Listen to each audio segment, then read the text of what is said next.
Assalamualaikum warahmatullahi wabarakatuh.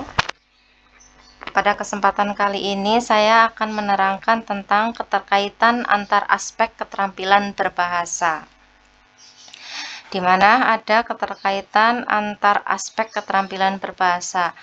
Ada 4 yang ingin saya jelaskan di sini, yaitu yang pertama, hubungan berbicara dengan menyimak. Yang kedua, hubungan menyimak dengan membaca.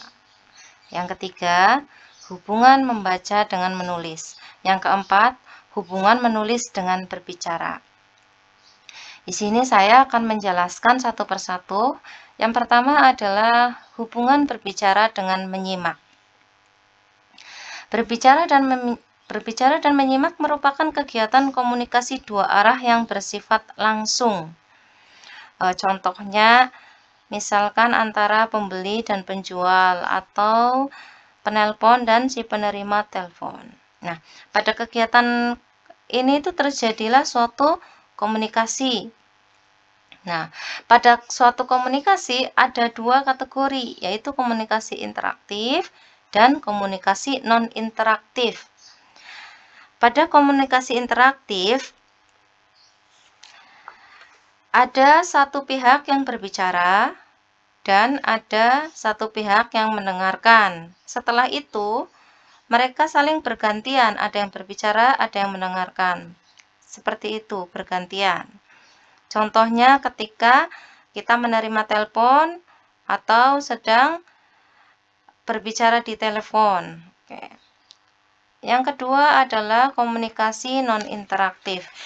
Sebagai contoh, pada saat pidato atau ceramah atau siaran berita di televisi. Karena di sini hanya satu pihak yang berbicara, maka pihak yang lain hanya mendengarkan saja. Yang kedua, hubungan menyimak dengan membaca. Seperti pada video-video yang sebelumnya, saya pernah menjelaskan bahwa mendengar dan membaca sama-sama merupakan keterampilan berbahasa yang bersifat reseptif. Mendengarkan berkaitan dengan penggunaan bahasa lisan, sedangkan membaca merupakan aktivitas berbahasa ragam tulis. Oke, kita lihat penjelasannya ya. Jadi, pada saat kita menyimak atau pada saat kita membaca sama-sama memiliki kemampuan reseptif. Pada saat menyimak, itu terjadi proses dari suara, kemudian dari suara mengalami identifikasi suara, kemudian ada proses decoding, hingga terjadilah kegiatan menyimak. Nah, kalau dari membaca, berawal dari tulisan, kemudian mengalami identifikasi huruf, terjadilah proses decoding, dan terjadilah kegiatan membaca.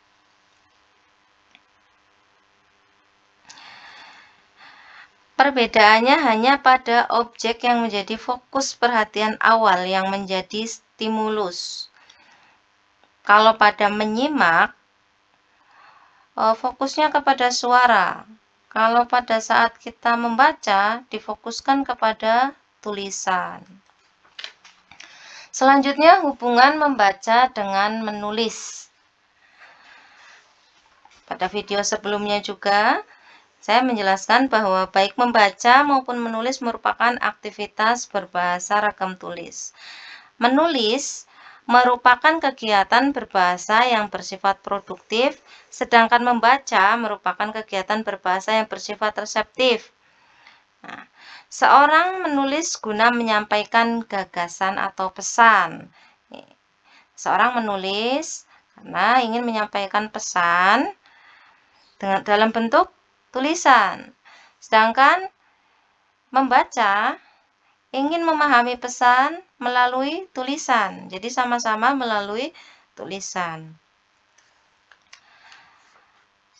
Selanjutnya, hubungan menulis dengan berbicara.